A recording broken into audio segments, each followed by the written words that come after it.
Great.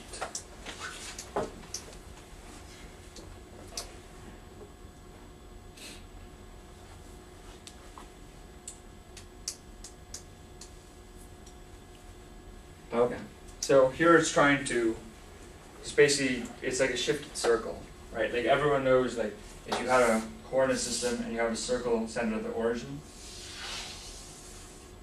you know that x, for every given y coordinate, say like y is, you know, like 4. The x coordinates are like negative, you know, -2, +2. They're always going to be the same magnitude but opposite sign, right? Or same thing here. By symmetry. By symmetry. It's symmetry. Yeah, that's how you know it by symmetry.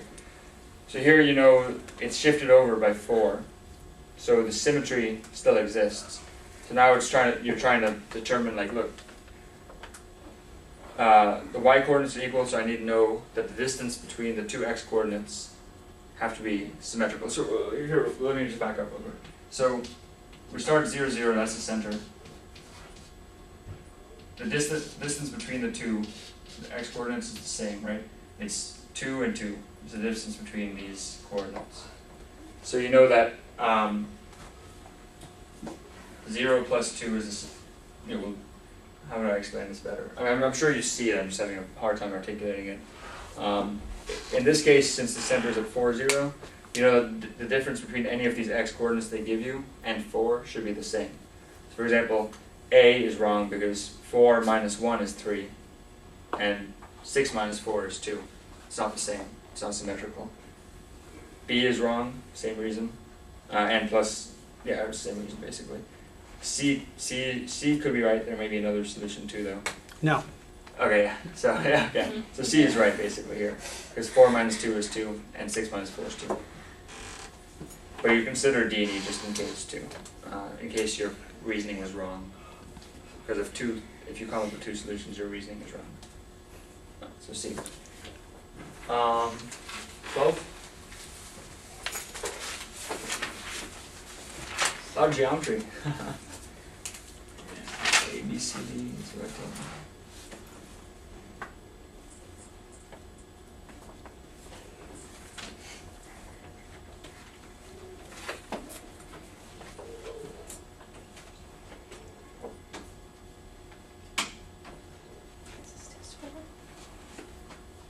Okay.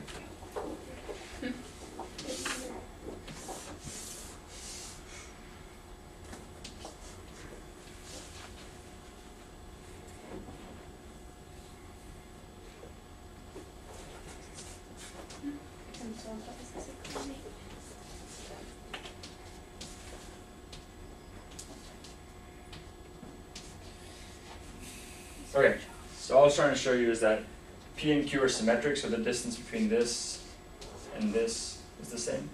And then distance between Q and and R are the same. So you can say X and X and Y and Y. Though we don't actually have to use X's and Y's for this one. So what's the, well, personally I would still use X's and Y's, I like using them. Because then you won't have to just be like, oh, that length and that length. If you can just assign it X and X, Y and Y, then you know that what is X plus Y? 4. Yeah, you see that the distance from Q to this and that together is 4. X plus Y equals 4. And what's the total distance between P and R? In terms of X's and Y's. 2x plus 2y. Yeah. Right. So 2x plus 2y, which is 2x plus y. And x plus y is 4. 2 times 4 equals 8. My 4s, a lot of people tell me they look like 6s. What? Like 6? Like 6. I think because oftentimes when I write it, I write like there's like a little. But as long as you can tell it's a 4. Some people think it's 6. In what language? If you say so. Yeah, right. So do you get that? Like the main argument, the main thing, 2 things you have to see here were, 1, you have to realize that it's symmetric. P and Q are the same distance from the wall, and Q and R are the same distance from the wall to CD. And then number 2, that the distance from the wall to Q and then Q to CD is just half the distance between P and R. Okay. It's easy. 13?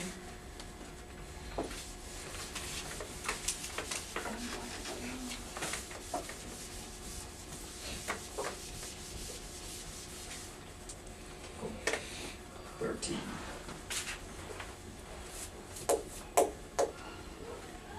Oh, goodness. So these ones, like, maybe the focus of this week is simple questions, but the focus of this week is also these questions. Like, the percent questions are like probably the most useful in your day-to-day lives, because you will get discounts and stuff like that. And unless you know what's better for you, you'll be getting into like really bad percent interests and mortgage accounts. Like, you don't want that. You have a little while to do that, but to get into that, and that's pretty much the most useful math you'll probably do. But when they do these increases or decreases or whatever, I like to draw in like dashes, or just being like, this is an event. A dash is an event. This is an increase or a decrease, but this is the first one. This is the second one. So here, the price of a telephone was here. Let's just say it was. You can, again, two strategies for every kind of problem like this. You can actually use a number, or you can use an X or something. I use numbers for these because I think it's just easier. 100, but let's do both. We'll say 100 or X. Always start with a number that's easy, like 100 when it comes to percents. So the price of a telephone was $100. First increased by 10%. So what's the new price? 110. How do you represent that in terms of X? 1.1x. 1.1x, right? Here's basically, since there was an increase, there's 1 plus percentage over 100, which is 10 over 100, which is 0.1. I'll write it out so you can actually write it. Percent over 100. 1 plus that times the original. That's appreciation. So it increased to 110. And then, you can actually draw it in, I'll say it increased. And then, what happened? It decreased by 25%. So here you can actually be like, okay, it decreased by 1/4. So what's 3/4 of that? 1/4 is 27.5. So it decreased by that amount. It's 110 minus 27.5. 82. Yeah. And now you just have to, all you have to do is compare this to that, right? And you can see that it says the final price was what percent of the initial price. They said what percent off, not what percent lower. Right? What percent off means that percent times the initial price. So the initial price was 100, 82.5% of 100 is 82.5. How would you do this here? Well, how would you represent that here? It's actually easier with X's in this case, if you just, because then you're working with less numbers. And here you use a calculator, that's fine. Or, just, again, we did this without a calculator in our heads, basically, we didn't even write it down. So, I'm glad you guys are getting to that point. But with like the X's, when you're working with 1.1, it takes a little while to develop that, being able to do that kind of thing in your head. So how do we get from 1.1x to what we need? Times 0.75. Times 0.75, or times 3/4, or, yeah. So this would be multiplied by 3/4, because it's reduced. If it's reduced by 25%, it's times 1 minus 25%. And you get 0.825x. And I know this, I don't want to come out harsh, but like I want you guys to never miss this question again. Also, I have said this about another question too, but like this is percents. If you just organize yourself this way, like this question should never be missed, because like I'd say don't use a calculator, but like if you had a calculator and could push the buttons, you should be able to get it too. So don't like focus on these types of questions too. I don't want you missing percent ones, because these should be in the bag, especially for like, since they're kind of late numbers too. 13 out of 16. Okay. Okay. How are the other ones? 14, 15, and 16? Fine. 14. Even 16? Those ones that which of the following must be true. That's fine.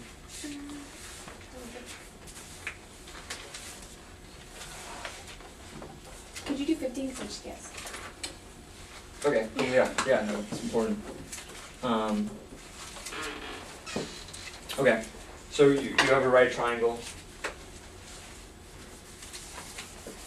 And we'll just do 16 real quick too after, because I want to make sure you guys have those definitions handy. So you have a right triangle, right? A, B, C. What's the relationship? A, B, and C? A squared plus B squared C squared. What's this? Tell me which one's the shortest side. Just give me a random one. B can be the shortest. Alright, let's just say B is the shortest side. And they give you B is X, right? They say the shortest side is X, right? So that's X. What is A and C? If in terms of X? Or how would you find that out? Well, if you put in X would be, and you have X right there. You can't figure it out just I don't that know. way. Yeah, I don't know. It's actually, so just read the first sentence again. And Oh, okay. So it would each be X plus 1.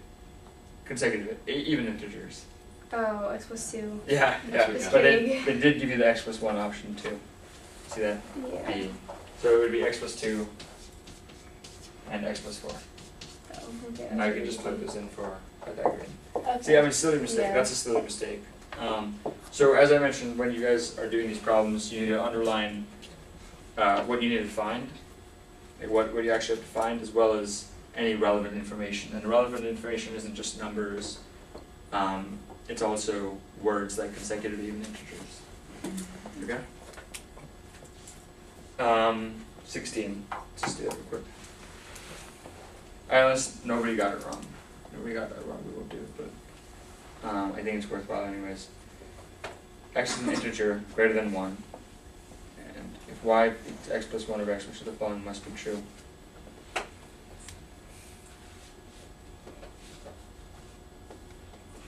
So that's a pretty solid thing to say, pretty bold thing to say must be true, because the case is if you can find something where it's not true, just one case, one instance, then it must not be true. I mean, the wording is bad. It does not necessarily have to be true. So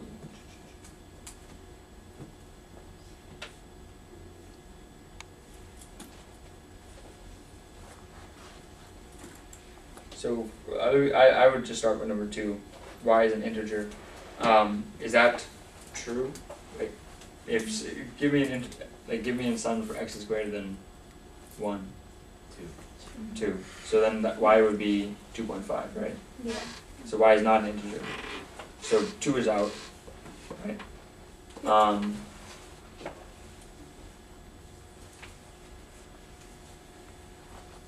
about 1? Is that true or not? Because you always have it. Yeah. It is true? Yes. Yes. Okay, good. So 1, and then how about 3? True. True. True, because y is always greater than x. So x times y will always be greater than x times x. So the answer is 2 only. Yep. I mean 1. 1 1 and and 3. I'm sorry. D.